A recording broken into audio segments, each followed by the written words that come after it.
दुपारी 4:30ची वेळ. शेजारी असणाऱ्या विहिरीतून मांजरीचा आवाज येऊ लागला. ते पाहण्यासाठी लोक विहिरीच्या भोवती जमा झाले. एका कुटुंबातील 4 लोक आणि एक घरगडी एका पाठोपाठ विहिरीत मृत्युमुखी पडले.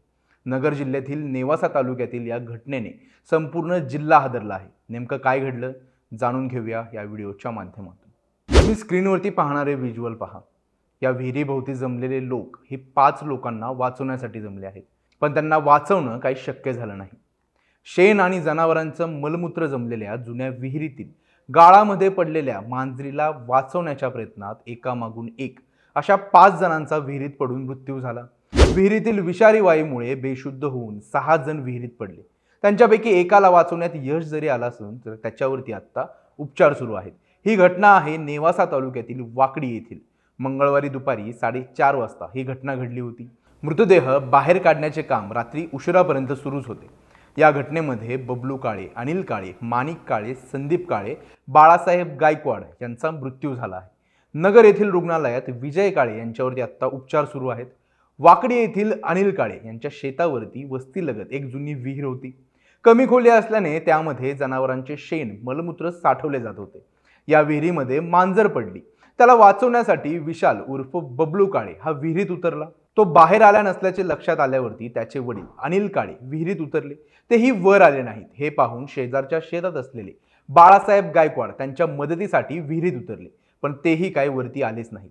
अनिलचे चुलत भाऊ संदीप काळे हे रस्त्याने जात होते. त्यांना आवाज आल्याने मदतीला विहिरीत उतरले, पण तेही वरती आले नाहीत. हे पाहून त्यांचे वडील माणिक काळे विहिरीत उतरले. तेही बेशुद्ध होऊन गाळात पडले. या दरम्यान विजय काळे कमरेला दोर लावून विहिरीत उतरला. विषारी वायूचे लक्षणे जाणवताच त्याने आवाज दिला. लोकांनी त्याला वर काढलं.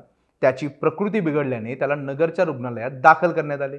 या घटनेची माहिती समजताच स्थानिक नेत्यांनी घटनास्थळी धाव घेतली. त्यांना प्रशासनाला कळवून मदतीचा प्रयत्न सुरू झाले आणि पोलीस निरीक्षक तिथं पोहोचले.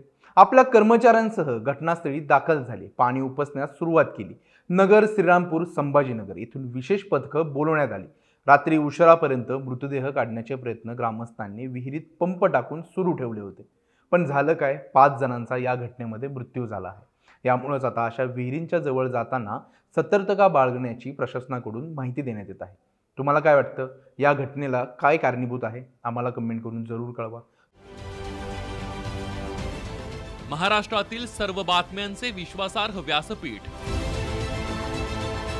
सकाळच्या सर्व सोशल मीडिया प्लॅटफॉर्मला लाईक, फॉलो आणि सबस्क्राईब करा.